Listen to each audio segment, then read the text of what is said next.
Pues buenos días, hermanos. Me da mucho gusto verles y verles bien.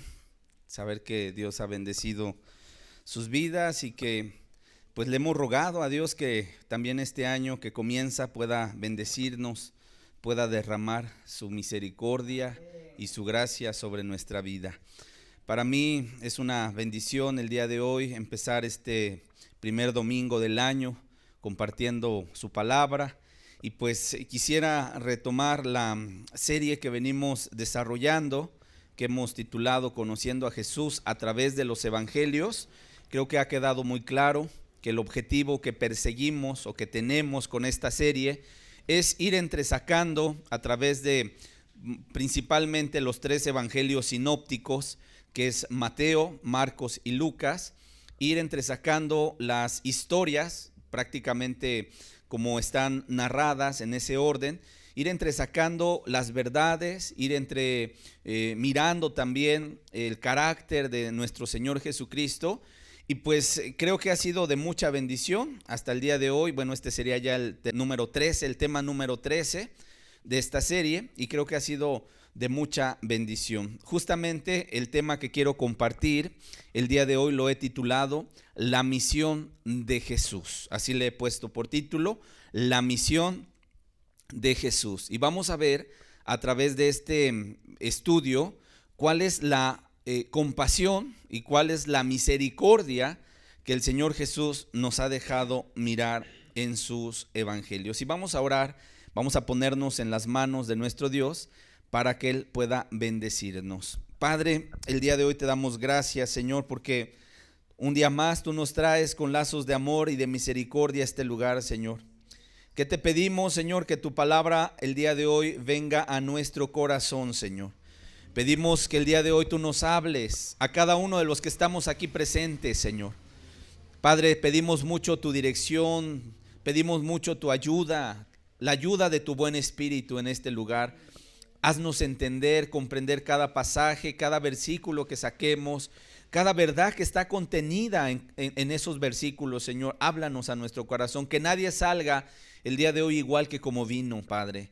Te pedimos todo esto en el precioso nombre de tu amado Hijo Jesús. Amén. A través, hermanos, de los evangelios podemos ver constantemente repetido a través de los evangelios y bueno, a través de la Biblia, ¿cuál fue el propósito de Jesús al venir a esta tierra? En otras palabras, una y otra vez la Biblia nos manifiesta que el objetivo fundamental, el propósito fundamental que tenía el Señor Jesús al venir a este mundo, al estar caminando en esta tierra, era para buscar y salvar lo que se había perdido. Dice la Escritura, vayamos a Lucas capítulo 19, por favor.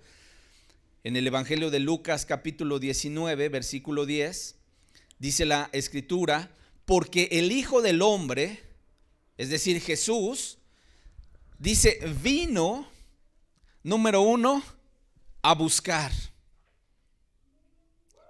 Y no solamente a buscar, número dos, dice, y a salvar. ¿Qué cosa? Lo que se había perdido. Jesús vino, es decir, uno de sus propósitos principales, fundamentales, que tenía al venir a este mundo fue para buscar y para salvar a todo aquel que se había perdido. Y Juan capítulo 3, por favor, ahora abramos Juan capítulo 3, versículo 17, leemos lo siguiente. Juan capítulo 3, verso 17, dice, porque no envió Dios a su Hijo al mundo para condenar al mundo. En otras palabras, cuando Dios el Padre en su corazón, como dice el versículo 16, el versículo que antecede a este que estamos leyendo, que Dios amó al mundo de tal manera que envió a su Hijo unigénito para que fuera muerto por nosotros, ¿verdad? Para que todo aquel que en él cree no se pierda, mas tenga vida eterna. Y el verso 17 dice, porque no envió Dios a su Hijo al mundo para condenar al mundo, sino para que el mundo sea salvo por él. Y aquí creo que está muy claro que el Señor Dios tiene buena voluntad. La Escritura dice que no quiere que ninguno perezca, sino que todos procedan. ¿A qué cosa? Al arrepentimiento. Vamos a segunda de Pedro, por favor, capítulo 3, verso 9. Segunda de Pedro, capítulo 3, versículo 9. Fíjense qué dice la Escritura. Y yo creo que nos podríamos pasar citando versículo tras versículo para mostrar la gran misericordia de nuestro Dios. Sin embargo, creo que con estos 3 versículos nos basta. Dice: el Señor no retarda su promesa, según algunos la tienen por tardanza, sino que es, ¿qué cosa? Paciente. Dios es paciente. ¿Para con quiénes? ¿Para quiénes? ¿Y quiénes son esos nosotros? Pues los que estamos aquí, ¿no? Cuando leemos la Biblia la entendemos como si fuera escrita para nosotros, y fue escrita para nosotros. Entonces, nuestro Dios es paciente para con nosotros. Y fíjate que dice: no queriendo. Él no quiere que ninguno perezca. No está en su deseo, no está en su corazón. Él no quiere que ninguno perezca, sino que todos procedan ¿a qué cosa? Al arrepentimiento. En otras palabras, Dios nos ha dejado manifiesta su voluntad. Y yo quiero decirte, Él busca, Él quiere, Él desea que todo ser humano proceda al arrepentimiento. Y yo podría decir también cuánta gracia de nuestro Dios, cuánta misericordia de nuestro Dios, cuán buena voluntad para con nosotros sin merecer las mismas. Porque tú y yo no merecíamos ni siquiera que Él se volteara a mirarnos. No merecíamos nada. Bueno, sí merecíamos algo. La paga del pecado es muerte. Eso es lo que merecíamos. Por cuanto todos pecaron, dice la Escritura en el libro de Romanos, y están destituidos de la gloria de Dios. Sin embargo, el pasaje de Romanos 6:23 dice: porque la paga del pecado es muerte, mas la dádiva, mas el regalo, mas la voluntad de nuestro Dios, ¿qué cosa es? Vida eterna en Cristo Jesús. ¿Estamos de acuerdo? Y justamente el día de hoy quiero que veamos un ejemplo de esa buena voluntad, de esa gracia de Dios en la vida de un hombre llamado Mateo o Leví también. Vamos a abrir los evangelios que venimos revisando y vamos a comenzar por el evangelio de Mateo, capítulo 9, por favor. Vamos a leer del versículo 9 al versículo 13. Mateo 9, versículo 9 al verso 13. Dice la Escritura: pasando Jesús de allí, vio a un hombre llamado Mateo, que estaba sentado al banco de los tributos públicos, y le dijo: sígueme. Y se levantó y le siguió. Y aconteció que estando él sentado a la mesa en la casa, he aquí que muchos publicanos y pecadores que habían venido se sentaron juntamente a la mesa con Jesús y sus discípulos. Cuando vieron esto, los fariseos dijeron a los discípulos: ¿por qué come vuestro maestro con los publicanos y pecadores? Al oír esto, Jesús les dijo: los sanos no tienen necesidad de médico, sino los enfermos. Id pues y aprender lo que significa misericordia quiero y no sacrificio, porque no he venido a llamar a justos, sino a pecadores al arrepentimiento. Qué palabras, hermanos. Pero vamos a ver el evangelio de Marcos, por favor. Ahí pónganle un separador. Ahorita vamos a volver a Mateo 9, pero vamos a Marcos capítulo 2 y vamos a leer del versículo 13 al versículo 17. Marcos 2, versículos 13 al versículo 17. Dice: después volvió a salir al mar, y toda la gente venía a él y les enseñaba. Y al pasar, vio a Leví, hijo de Alfeo, sentado al banco de los tributos públicos, y le dijo: sígueme. Y levantándose le siguió. Aconteció que estando Jesús a la mesa en casa de él, muchos publicanos y pecadores estaban también a la mesa juntamente con Jesús y sus discípulos, porque había muchos que le habían seguido. Y los escribas y los fariseos, viéndole comer con los publicanos y con los pecadores, dijeron a los discípulos: ¿qué es esto que él come y bebe con los publicanos y pecadores? Al oír esto, Jesús les dijo: los sanos no tienen necesidad de médico, sino los enfermos. No he venido a llamar a justos, sino a pecadores. Y ahora vamos a Lucas capítulo 5, versículo 27 al versículo 32. Si ustedes se dan cuenta, los evangelios pues narran muchas cosas parecidas. Sin embargo, de repente vamos viendo algunas diferencias. Ahorita las vamos a explicar. Vamos a Lucas capítulo 5, versículo 27 al 32. Dice así la palabra: después de estas cosas salió y vio a un publicano llamado Leví, sentado al banco de los tributos públicos, y le dijo: sígueme. Y dejándolo todo, se levantó y le siguió. Yo no sé si vamos notando cómo hay diferencias, ¿verdad? Pero esas diferencias, esa óptica que a lo mejor le puso el evangelio de Lucas, pues nos deja entender muchas cosas que ahorita las vamos a explicar. Dice: y dejándolo todo, se levantó y le siguió. Y Leví le hizo gran banquete en su casa. Aquí hay otra diferencia. Y había mucha compañía de publicanos y de otros que estaban a la mesa con ellos. Y los escribas y los fariseos murmuraban contra los discípulos diciendo: ¿por qué coméis y bebes con publicanos y pecadores? Respondiendo Jesús les dijo: los que están sanos no tienen necesidad de médico, sino los enfermos. No he venido a llamar a justos, sino a pecadores al arrepentimiento. Ok, entonces ya hemos revisado los tres evangelios que nos narran este mismo acontecimiento, y vamos a ver qué es lo que podemos entender. Lo primero, número uno, si está anotando, anótele. Lo primero que vemos es que en este pasaje aparece un hombre llamado Mateo, ¿verdad? ¿En qué evangelio? En el evangelio de Mateo. En otras palabras, el evangelio que lleva su nombre fue escrito justamente por este hombre que fue llamado por el Señor Jesús.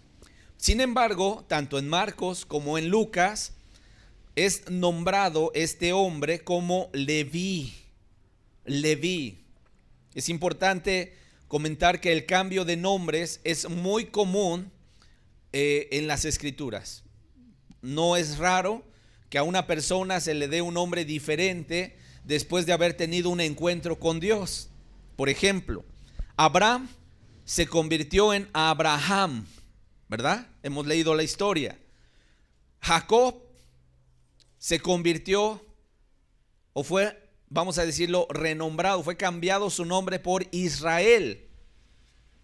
Simón, ¿cómo le llamaba el Señor a Simón? Pedro. Saulo, Pablo. De tal manera que es muy probable que Mateo, que significa don de Dios, haya sido el nombre que le puso el Señor Jesús a este personaje llamado Leví después de su conversión. ¿Ok? Además, el evangelio de Marcos también nos deja entender que tenía su padre, y su padre se llamaba Alfeo. ¿Ok? ¿Qué más observamos? Número 2, nos deja ver el oficio que tenía este hombre. ¿Cómo le llama el evangelio de Lucas? Dice que andando Jesús por ahí vio a un publicano llamado Leví. Un publicano. Sin embargo, Mateo y Marcos dicen que este hombre estaba sentado al banco de los tributos públicos. En otras palabras, este hombre era un cobrador de impuestos. Y aquí me quiero detener un poquito para explicarte lo que significaba que este hombre llamado Mateo o Leví fuera un publicano, un cobrador de impuestos. Todos sabemos que en aquel tiempo había un imperio floreciente, había un imperio que estaba conquistando grandes territorios, ¿verdad? Otras naciones, y era el imperio romano.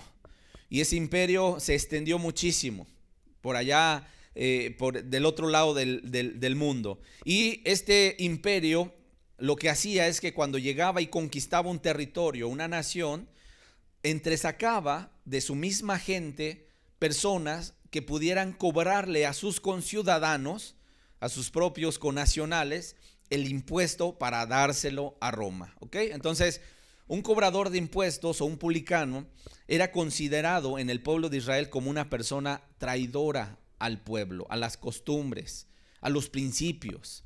Porque imagínate, los judíos o los israelitas no podían concebir cómo una persona iba a renunciar a sus principios que tenían, a la ley de Moisés, ¿verdad? Y a muchos principios que ellos tenían estipulados, con el objetivo de entresacar el dinero de sus propios vecinos, de sus connacionales, para entregárselo a un pueblo gentil, como era el imperio romano. De tal manera que una persona que asumía este encargo de ser publicano o un cobrador de impuestos, debía darle la espalda a sus compatriotas para cobrar sus impuestos. Y algunos estudiosos dicen que en ocasiones, como de ahí se cobraban su salario, pues obviamente a veces se mandaban, ¿no? Y creo que esto pues nos es muy común, porque vivimos en un lugar donde la gente que vas a solicitar un trámite, no sé, a una dependencia de gobierno, llegas y lo primero que te dicen es vaya con fulano que él le va a hacer el trámite, y ya llegas con fulano y dice no, ahora vaya con perengana porque también necesita otro papel, y entonces andamos repartiendo el dinero de aquí para allá. Dime si no es cierto. Eso es algo muy común. De tal manera que en aquel tiempo había cantidades excesivas que los cobradores de impuestos, que los publicanos sacaban de la gente que comercializaba sus mercancías.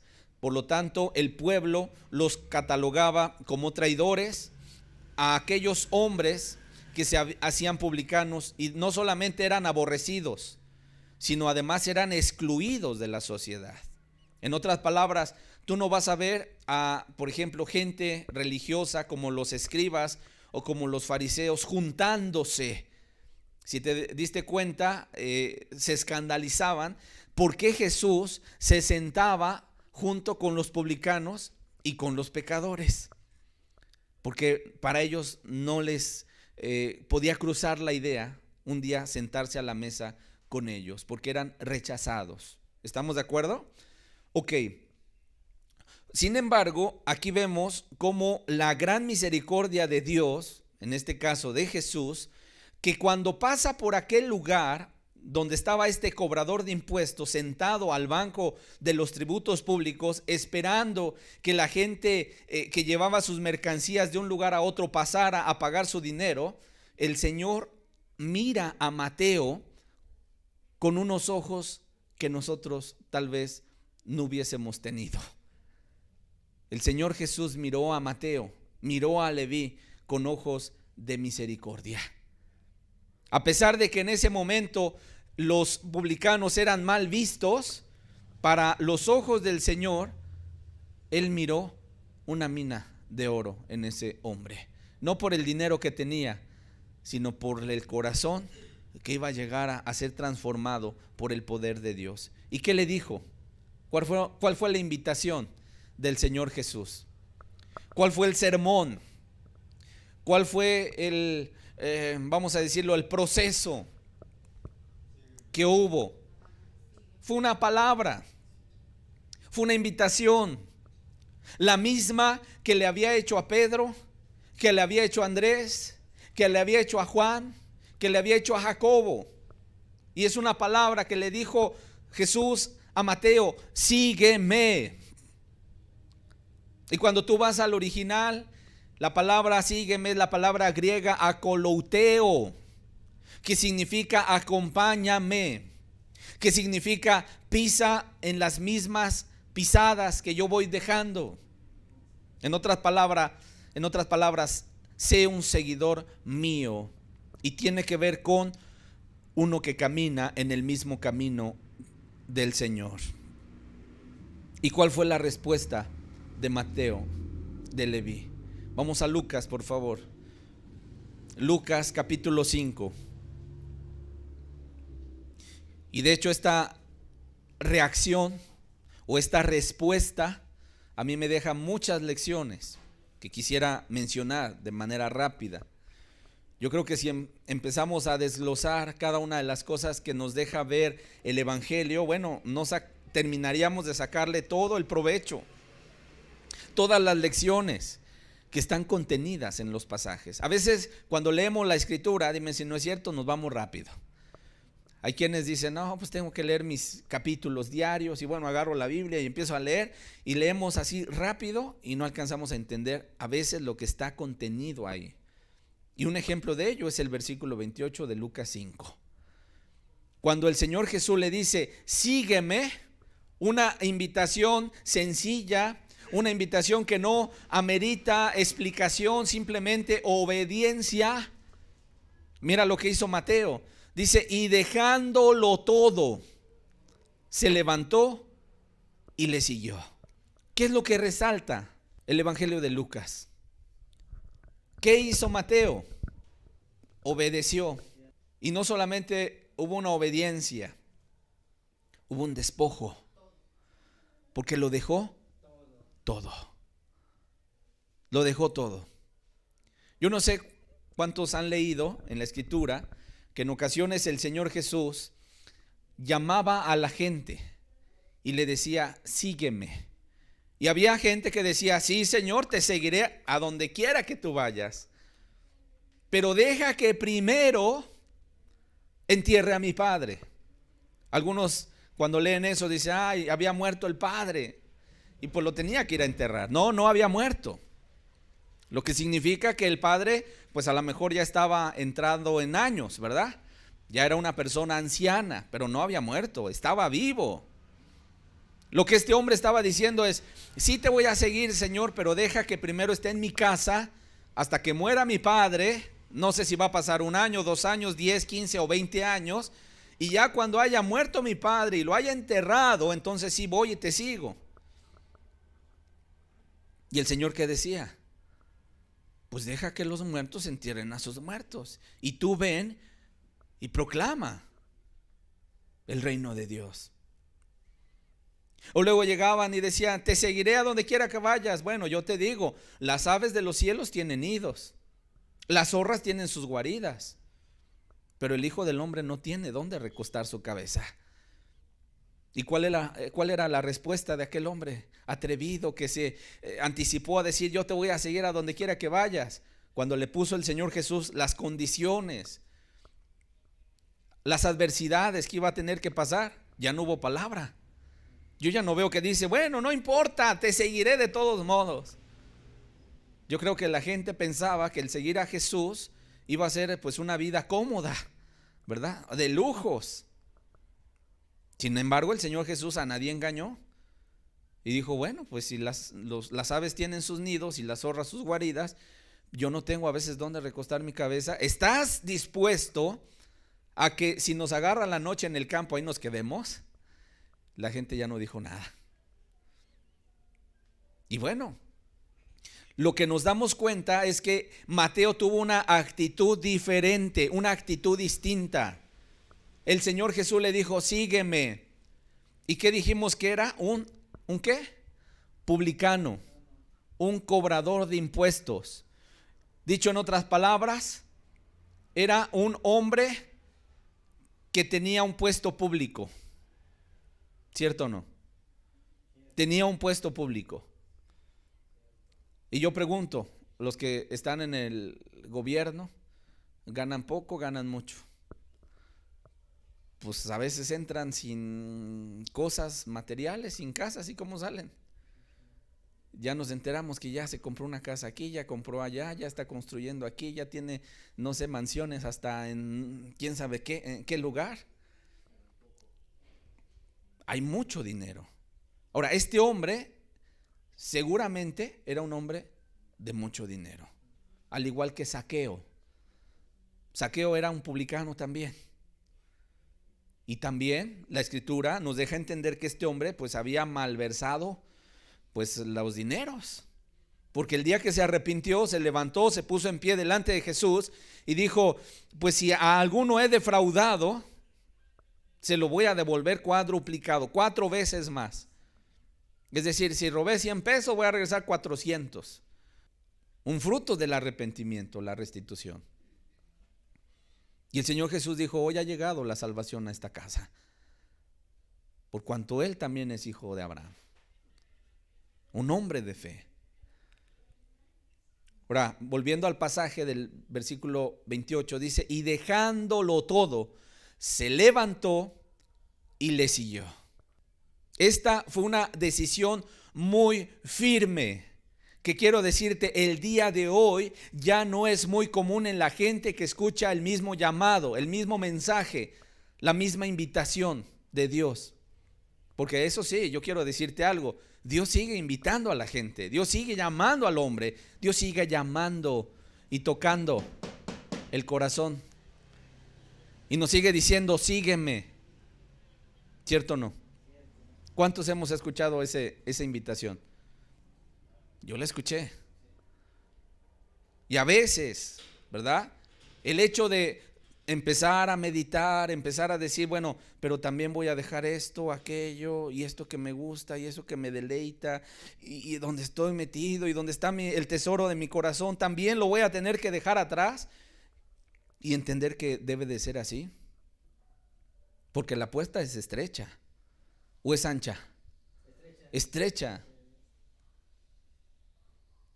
Y en ocasiones, si venimos cargando nuestro grande fardo de comodidades, de placeres, de lo que tú quieras, y venimos cargando todo eso y queremos entrar en esa puerta pequeña, ¿verdad? Angosta, y queremos entrar y no se puede, ¿verdad? ¿Qué tenemos que hacer? Quitarnos todo. ¿Para qué? Para que entonces pasemos por esa puerta estrecha.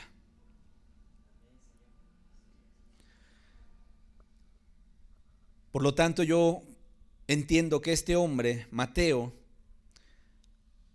al ser un publicano, estaba colocado en un lugar donde ganar dinero no era ningún problema, sino muy por el contrario, era un puesto donde hacer dinero, amasar fortunas, estaba al alcance de la mano con ese trabajo. De hecho, si seguimos leyendo el verso 29 de Lucas 5, nos damos una idea de que este hombre era un hombre acaudalado de dinero. Fíjate qué dice Lucas 5:29, dice: y Leví le hizo gran banquete en su casa. ¿Qué hizo Leví? Bueno, no dice un banquete, dice gran banquete. O sea que echó la casa por la ventana. Gran banquete, como magnificando, ¿no?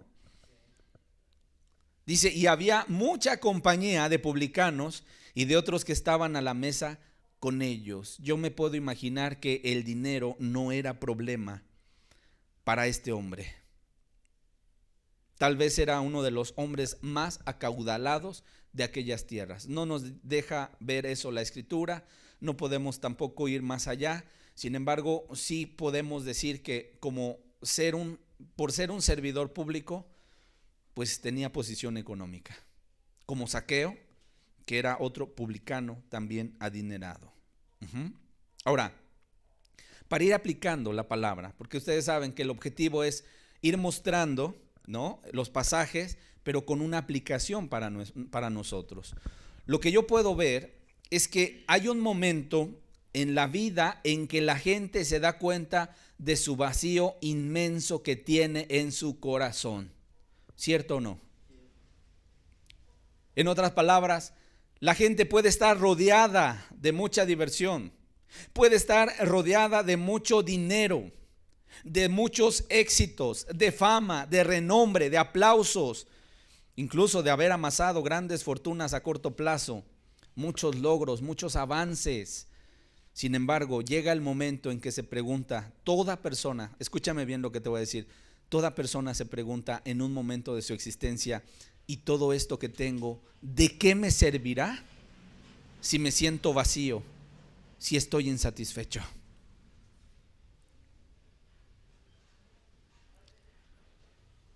Y cuando yo pienso en esto, la verdad, puedo decir, todos tenemos un momento como ese. Son como los describe Salomón. ¿Has leído los libros que escribió este hombre? Libro de Eclesiastés, escrito por Salomón. ¿Cuál es la frase por la cual identificamos ese libro?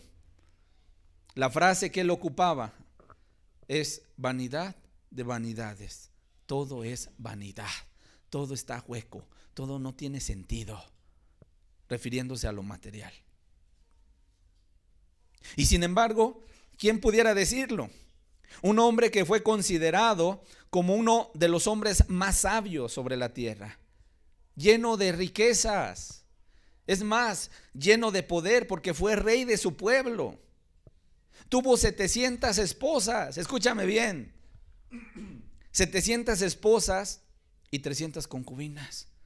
En otras palabras, 1000 mujeres para él solo. Y tal vez por ahí alguien dirá: bueno, qué afortunado Salomón, que podía escoger, que podía darse el lujo, ¿verdad?, de escoger la mujer que él quería. Sin embargo, mira, ¿qué fue lo que escribió en el libro de Eclesiastés? Vamos a Eclesiastés capítulo 2, por favor. Versículo 1 al verso 11. ¿Por qué estoy comentando esto? Por el versículo 28 de Lucas 5, que al escuchar a Mateo el llamado de Jesús, que le dijo: sígueme, se levantó y le siguió. Y dice la escritura que dejándolo todo. Y entonces estoy haciendo un comentario donde puedo decir que todo hombre llega un momento en el cual en su vida empieza a tener una mirada hacia su interior, a su corazón, y aunque haya logrado tener muchas cosas, se siente solo, se siente vacío, se siente miserable. Y yo decía, en el caso de Mateo, el dinero no era el problema, pero había algo en su ser que no lo tenía satisfecho, ¿verdad?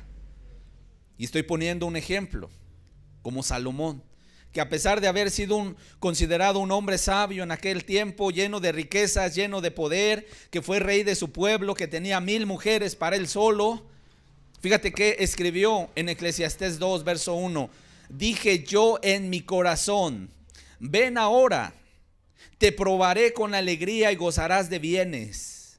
Mas he aquí, esto también era vanidad. A la risa dije, enloqueces. Y al placer, ¿de qué sirve esto? Propuse en mi corazón agasajar mi carne con vino, y que anduviese mi corazón en sabiduría con retención de la necedad, hasta ver cuál fuese el bien de los hijos de los hombres, en el cual se ocuparan debajo del cielo todos los días de su vida. Engrandecí mis obras, edifiqué para mí casas, planté para mí viñas, me hice huertos y jardines y planté en ellos árboles de todo fruto.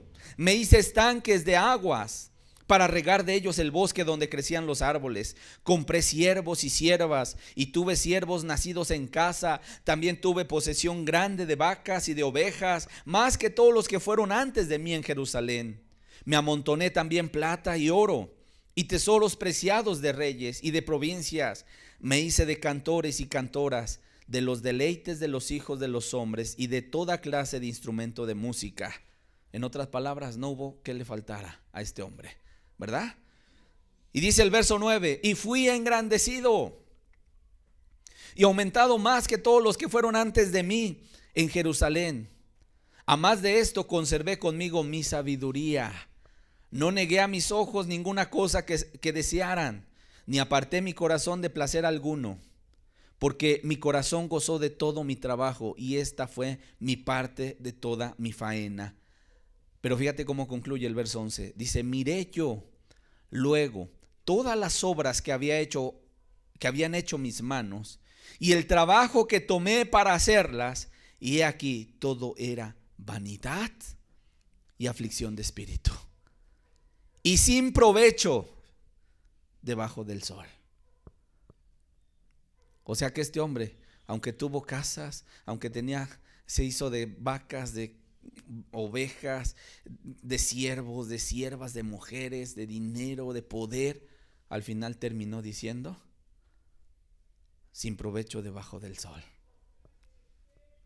¿Estamos de acuerdo? Todo era vanidad y aflicción de espíritu, y sin provecho debajo del sol.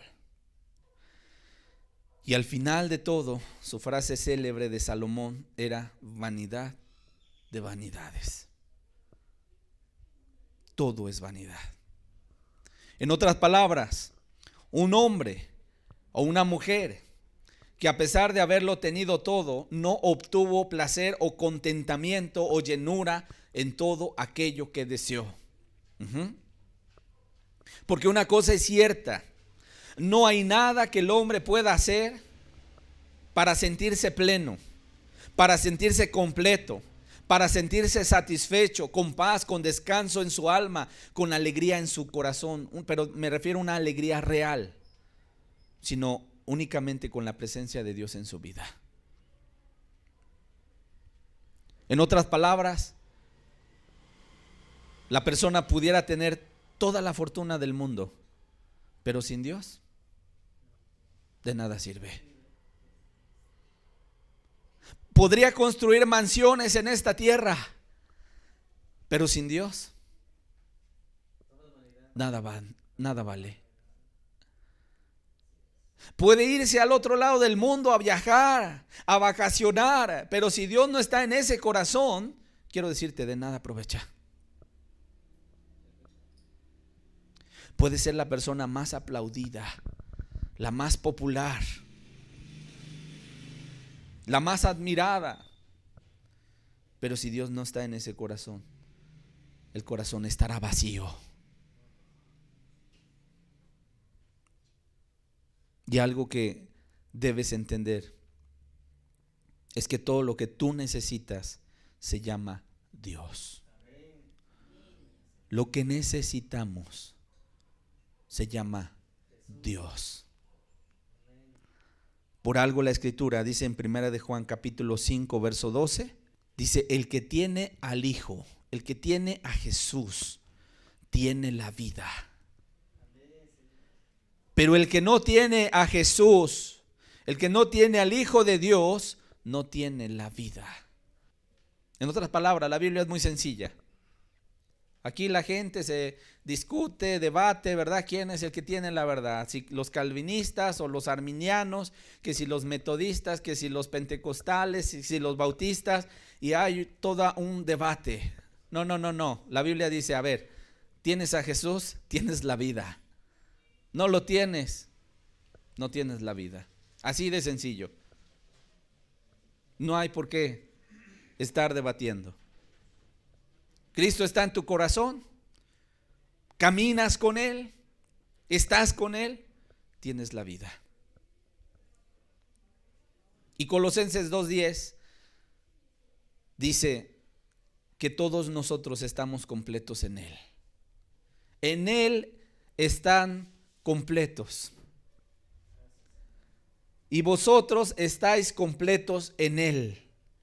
¿En quién estamos completos?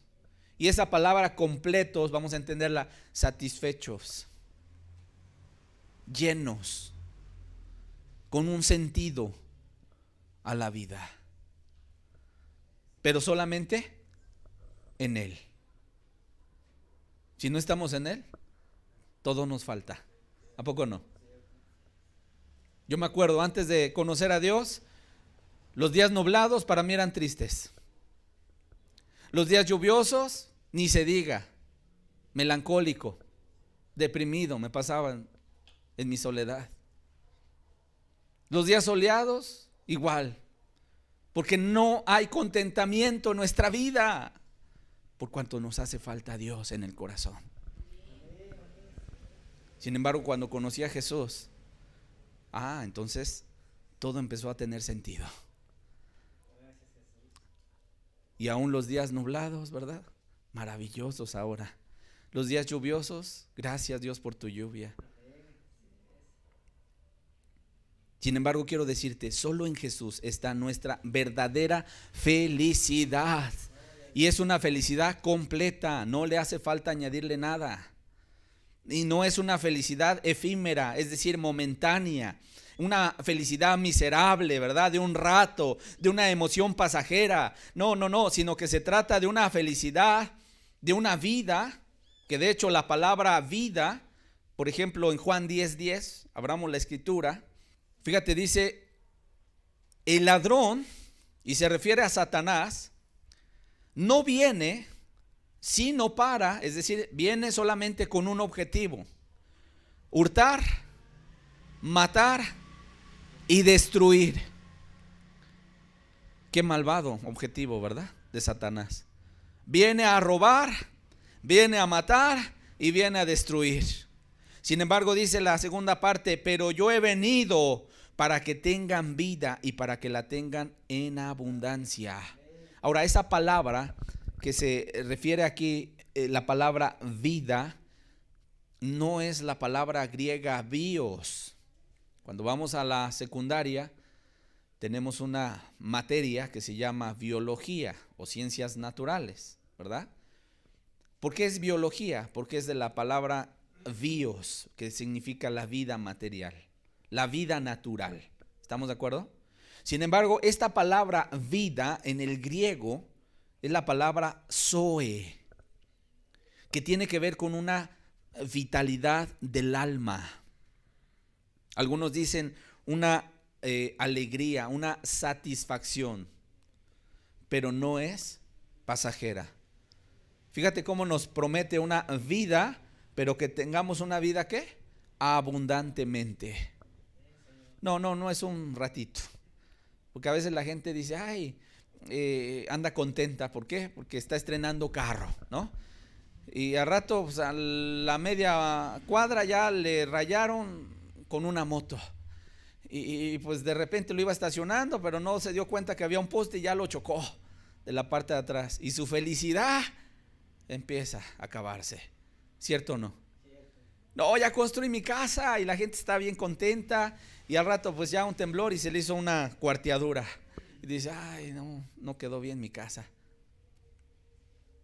No, la felicidad que Jesús nos da es completa. No le falta nada. Y tiene que ver con una vida del alma, una vida que trasciende este tiempo y está concedida solamente en Jesús. Ahora, yo puedo entender que Mateo tenía necesidad de Dios. Y una necesidad de Dios, como decimos nosotros, a flote, ¿no? En su corazón. Tal vez él sabía que sin Dios no era nadie. Tal vez sí es cierto, miraba sus ganancias, su mucho dinero. Sin embargo, consideraba que su vida, a pesar de que tenía lo material, no tenía sentido porque Dios no estaba siendo el centro de su vida. Y tal vez se sentía necesitado de salvación. Tal vez la Biblia, ¿verdad?, no nos refleja o no nos revela más bien esa parte de su vida de este hombre. Pero lo que sí me deja entender y lo que sí puedo ver en las Escrituras es que al recibir el llamado, la invitación de Jesús de seguirlo, no dudó ni por un segundo, sino que dejándolo todo, le siguió. Como diciendo, no me importa lo material. No busco trascender en esta tierra o dejar un legado en esta tierra, sino que busco aquella ciudad celestial. Amén. A veces yo me he preguntado, todo es bueno Estudiar es bueno. Tener una carrera es bueno. Cuando yo comencé a buscar de Dios, me acuerdo que Dios empezó a tratar con mi vida y me empezó a llevar a una convicción de pecado muy fuerte. En ese momento en el cual yo empecé a buscar de Dios, yo estaba estudiando la universidad, estaba en el primer año de la universidad. Y yo me acuerdo que salía con mi mochila, con mis libros, mis cuadernos, y me iba a la universidad. Y estaban los maestros muy capacitados, doctores que nos impartían las clases. Sin embargo, venía un pensamiento: y el día de mañana que tú tengas un título pegado ahí en un cuadro, colgado en tu pared, pero tú te pierdas, ¿de qué habrá servido? Y a lo mejor esa alegría con la cual yo empecé a ir a la universidad empezó a apagarse. ¿Y sabes hasta cuándo realmente esa felicidad real llegó a mi vida? Cuando yo conocí a Dios. Si yo te enseñara incluso hasta mi Cardex, mis calificaciones, mis boletas de la universidad, te vas a dar cuenta cómo los primeros años estaban las calificaciones no muy altas. Es más, por ahí tuve una que tuve que recursar, irme a un extraordinario, porque estaba así. Porque mi vida espiritual reflejaba también ahí, plasmaba cómo estaba yo. Y obviamente a lo mejor mi atención mientras estaba en la clase, yo estaba pensando en otras cosas. A lo mejor, no sé, en el pecado que había cometido, y se me iba la paz y no ponía ni siquiera atención a lo que los profesores estaban diciendo. Pero cuando yo conocí y me entregué a Dios y Él me perdonó, tú te das cuenta que esas calificaciones que iban hacia abajo empezaron a subir. ¿Qué vieron ahí en mis compañeros, los profesores, incluso en mi vida? No lo sé. Pero al final del curso, al final del año, me pidieron que yo diera el discurso de clausura. Y ahí públicamente agradecí a Jesús, frente a todos mis compañeros, profesores, familiares y gente que se había dado cita en ese auditorio. Y yo dije, y le doy gracias a Jesús, que ha sido mi amigo, el que nunca me ha dejado. Hermanos, nuestra vida cobra un objetivo, un propósito, cuando le conocemos. A veces como seres humanos podemos pensar, pero es que si yo tuviera, no. Aunque lo tuvieras materialmente, pero si no tienes a Jesús, de nada te va a servir. Ay, es que pues hay poco recurso. Pues aunque fueras el millonario, si no tienes a Jesús, de nada te va a servir. Porque nuestra paz, nuestro consuelo, nuestro descanso se llama Dios.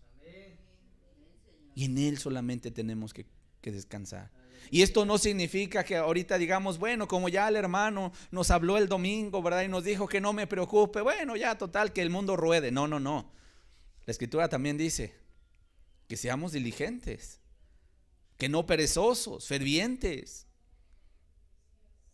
Y que el que no trabaje, que no coma. También la Biblia lo dice. Y 6 días trabajarás y harás toda tu obra, mas el 7º día descansarás. La Biblia no se contradice nada.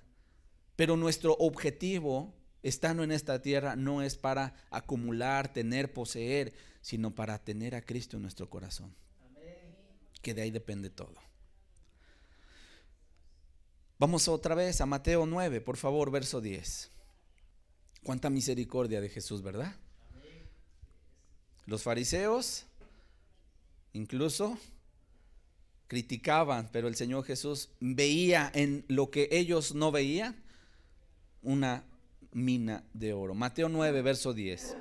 ¿Quiénes estaban en la comida que hizo Mateo? Dice, y aconteció que estando él sentado a la mesa en la casa, he aquí que muchos publicanos y pecadores que habían venido se sentaron juntamente a la mesa con Jesús y sus discípulos. ¿Qué observamos? que en el banquete en el que seguramente Mateo aprovechó la oportunidad para honrar a Jesús, también aprovechó la ocasión para testificar su adhesión. En otras palabras, era el momento en que a los publicanos, a sus compañeros de trabajo, les iba a decir: yo ya soy de Jesús, yo me he unido a él y lo voy a seguir. Y también para presentarles al maestro sus amigos. ¿Y quiénes eran sus amigos de Mateo? Pues otros publicanos, y de hecho dice, y otros pecadores. ¿Estamos de acuerdo? Y yo veo lo que te acabo de comentar, yo veo algo importante, ¿no? A los ojos de los judíos, ellos no se hubiesen sentado a comer con los publicanos o con los pecadores. Sin embargo, el Señor Jesús sí lo hizo. Y aquí es importante entender esta porción de la Escritura. En ocasiones, cuando hay gente que empieza a buscar de Dios y empieza a entender las verdades, como estamos en medio de un país donde la religión mayoritaria es la romana, ¿verdad? La iglesia romana, la religión romana, pues de repente viene la gente, escucha los mensajes y dice: entonces el rendirse o postrarse ante las imágenes, entonces eso pues no está acorde a la voluntad de Dios, entonces es pecado, es la idolatría, es esto. Voy a ir corriendo, le voy a decir a mi abuelita, voy a decirle a todo mundo y voy a tirar las imágenes. No, a ver, se necesita sabiduría para poder llegar con la gente que no conoce de Dios. Hay mucha gente que puede tener religión, pero no necesariamente conoce a Jesús. Puede conocer pasajes de la Escritura, pero no necesariamente conoce a Dios. Nosotros salimos de un contexto católico. Y yo recuerdo que cuando era Semana Santa, siendo católicos, nos sentábamos todos, la familia, que no éramos pocos, 6 hermanos y mis padres, y nos sentábamos alrededor de la televisión para ver una película que se transmitía. Y no sé si se sigue transmitiendo, que eran los 10 mandamientos. Una película muy importante. Y nos sentábamos ahí todos, y ahí comíamos, no trabajábamos, no salíamos, y nos quedamos ahí. Pero cuando estaba la escena de cuando Dios daba los 10 mandamientos y los escribió con su dedo en tablas de piedra, y veíamos que decía: no te harás imagen, no las honrarás. Nosotros como que le hacíamos así, como que ay, pero a ver, ¿por qué está diciendo eso? Y nosotros sí las adoramos, sí las veneramos. Y nos volteamos, recuerdo que nos volteamos a ver todos y nadie decía nada. Pero Dios empezaba a tratar aquí y aquí, a darnos a entender de cuál es su voluntad. ¿Estamos de acuerdo? Sin embargo, hubo sensibilidad, porque uno de la familia empezó a buscar la verdad, y cuando la encontró, tuvo un cambio en su corazón, tuvo un cambio en su vida. Pero no llegó y agarró, ¿verdad?, las imágenes y las tiró, y él respetó, pero con sabiduría empezó a darnos testimonio a todos. Y mi madre te puede dar testimonio que el día en el cual yo empecé a ir a buscar de Dios, a un estudio bíblico serio, formal, que nos hacían llamados radicales, un llamado a servir a Dios. Y ella dijo: ¿qué va a pasar con mi familia? Mis hijos están yendo. Y le dijo a Dios: Señor, si yo estoy mal, muéstramelo. Y se metió a su recámara, agarró su Biblia y al abrirla, la abrió en el Éxodo 20. Y justamente Dios empezó a hablarle con los 10 mandamientos. Y cuando ella entendió que no estaban bien las imágenes, entonces sí, fue y le comentó a mi hermano y le dijo: ¿y qué voy a hacer entonces ahora con las imágenes? Quítalas. Pero con sensibilidad. Y yo veo esa misma sensibilidad como un ejemplo en el Señor Jesús. ¿Quiénes estaban sentados a la mesa con Mateo? Los publicanos y los pecadores. Pero yo no veo a Jesús sacudiéndose los vestidos, ¿verdad? Y diciendo, no, yo no quiero tener nada que ver con esa gente.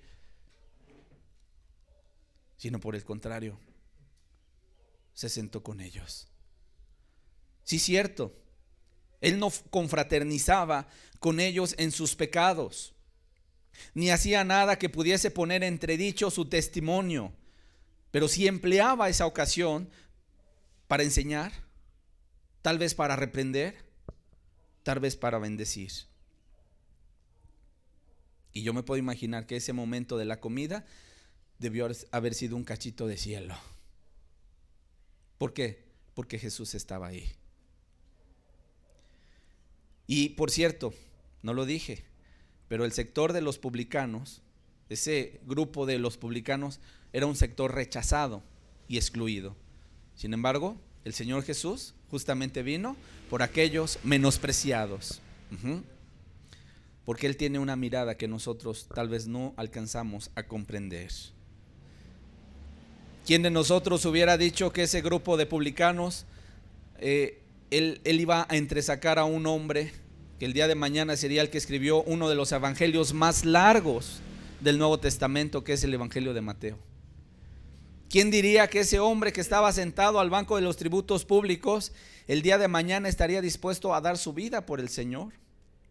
Porque Mateo incluso murió siendo un mártir. ¿Quién diría que ese hombre sería utilizado como un instrumento útil en las manos del Señor? Pues solo Jesús lo vio con esa mirada eterna de amor. Marcos 2, verso 16. Sin embargo, lo que observamos es que se levantaron los críticos de siempre. Dice, y los escribas y los fariseos, viéndole comer con los publicanos y con los pecadores, dijeron a los discípulos, ¿qué es esto que él come y bebe con los publicanos y pecadores? Para los religiosos de aquella época, que se sentían mejor, y lo digo entre comillas, ¿verdad?, que los demás, fue un escándalo que el Señor se sentara con los publicanos y con los pecadores a comer. Y aquí está el verdadero problema, que tal vez ellos no alcanzaban a comprender. Ante sus propios ojos, los escribas o los fariseos se juzgaban buenos, se creían rectos, se veían justos, que guardaban la ley, que guardaban los rituales de la ley mosaica. Por lo tanto, no se sentían necesitados ni de la salvación ni del llamado de Jesús. ¿Te acordarás de la parábola del fariseo y el publicano? ¿Qué dice la parábola? Que dos hombres subieron al templo a orar. Uno era fariseo y el otro publicano. ¿Y qué decía el fariseo? Dice la escritura, y puesto en pie oraba el fariseo.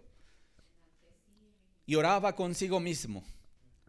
Y decía, Dios, yo te doy gracias porque no soy como los otros hombres, ladrones, injustos, adúlteros. Y la lista a lo mejor de gente que vivía en el pecado era larga, ¿verdad? Y a lo mejor él los enumeraba ahí delante de Dios y decía, ni aun como este publicano, yo soy diferente. Yo ayuno 2 veces a la semana. Yo doy diezmo de todo lo que gano. Yo hago cosas buenas. Yo. En otras palabras, se estaba enalteciendo en su propia justicia. ¿Y qué hacía el publicano? Estando lejos, dice, no quería ni siquiera alzar los ojos al cielo, sino que se golpeaba el pecho diciendo, Dios, sé propicio a mí, pecador. Se reconocía pecador y le pedía misericordia. Y el Señor Jesús dijo, os digo que este volvió a su casa justificado, perdonado, pero no el fariseo. Y nos dio la razón, porque el que se humilla, ¿será qué? Enaltecido. Pero el que se exalta va a ser humillado. ¿Estamos de acuerdo?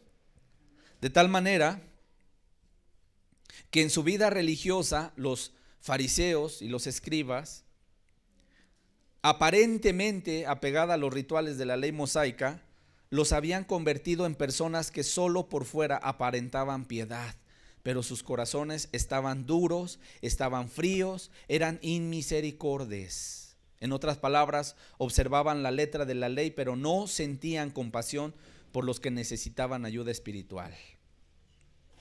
Mateo 9:13. ¿Qué les dice el Señor? Les dice: id pues y aprendan lo que significa misericordia quiero y no sacrificio.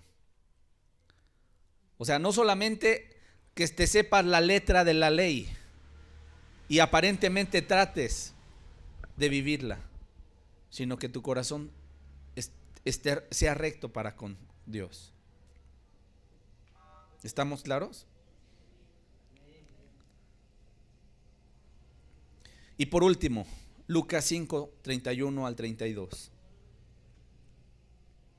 Fijémonos cómo el Señor le responde a estos críticos. Lucas 5, 31 y 32. Respondiendo Jesús les dijo: los que están sanos no tienen necesidad de médico, sino los enfermos. No he venido a llamar a justos, sino a pecadores al arrepentimiento. Y por ahí alguien ha dicho: si Jesús no hubiese comido con los pecadores en su estancia en esta tierra, entonces él hubiera comido solo. ¿Sí o no? Porque el que no mintió robó, y el que no robó mató, y el que no mató adulteró, y el que no adulteró fornicó, y el que no fornicó dijo malas palabras, y el que no dijo malas palabras codició, y el que no codició, y te puedes seguir la lista. Porque la Biblia dice que toda esta raza humana hemos pecado y no hay justo ni aun uno. Sin embargo, a pesar de que vio el Señor Jesús a la raza humana caída, que estábamos destituidos de la gloria de Dios y sin esperanza y sin Dios en este mundo, desprovista de toda iniciativa para buscar de Dios, quiero decirte, Él tomó en su ministerio el objetivo de venir a reconciliarnos con Dios. Vino a llevarnos al arrepentimiento de todo pecado. ¿Cuántos necesitamos arrepentimiento? Todos.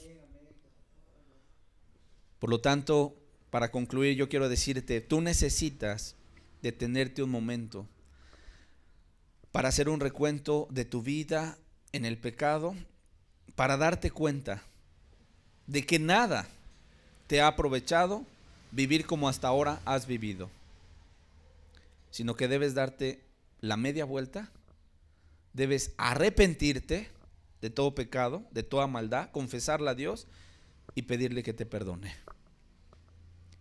Se necesita mucho tiempo, se necesita todo un proceso largo para arrepentirse, no. Un instante en el corazón.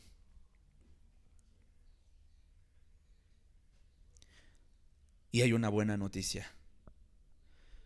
Jesús vino a este mundo justamente para morir en nuestro lugar, en tu lugar.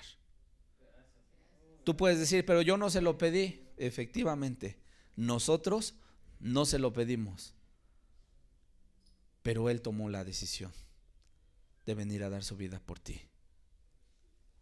de venir a morir por mí, para darnos el perdón de nuestros pecados. ¿Y sabes dónde murió? En una cruz, para pagar la deuda que nuestros pecados habían provocado. ¿Cuál deuda? La paga del pecado es muerte. Pero ya lo leímos. Él es paciente con nosotros, no queriendo que ninguno perezca, sino que todos procedamos al arrepentimiento. Amén. ¿Hacemos una oración? Vamos a cerrar nuestros ojos. Vamos a meditar un momento. Ahí en tu lugar yo te pido, ocupa tus pensamientos.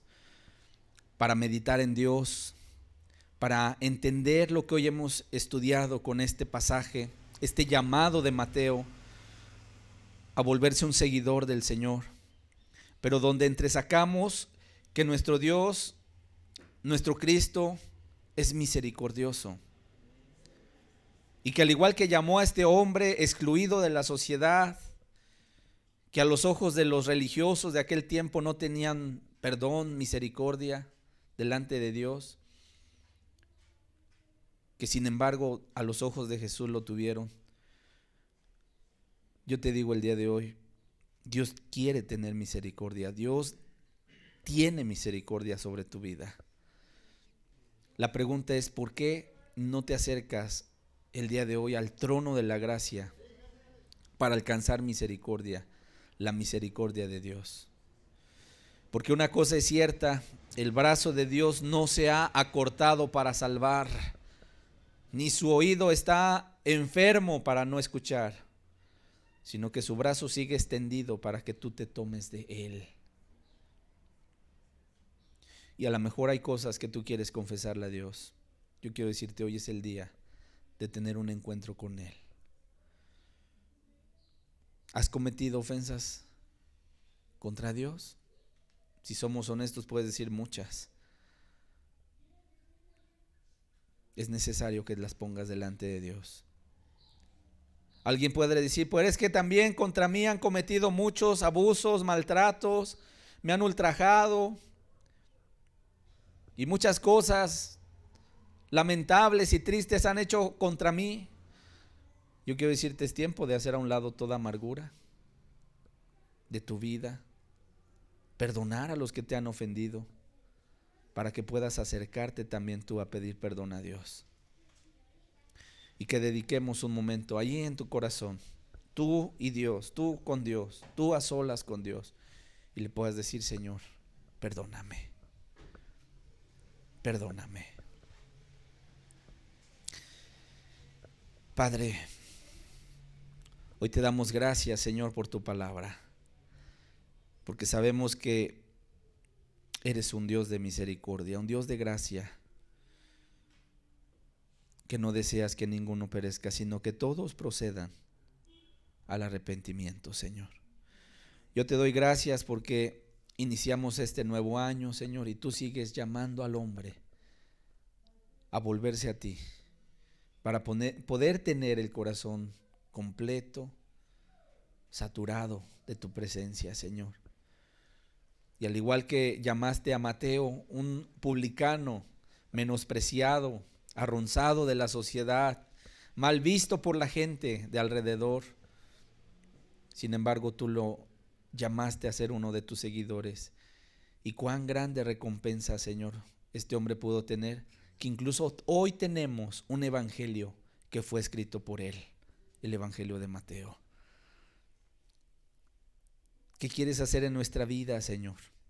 Sin lugar a dudas que no cosas pequeñas, grandes cosas quieres hacer con nosotros también, Señor. Aquí estamos el día de hoy, nos rendimos delante de ti, Señor, y aún te decimos, ocupa nuestra vida este año, Señor, para poder ganar a otros. Ayúdanos con tu buen espíritu, Señor, y te damos gracias por todas las lecciones que nos dejas en tu palabra, en el nombre de Jesús. Amén, amén.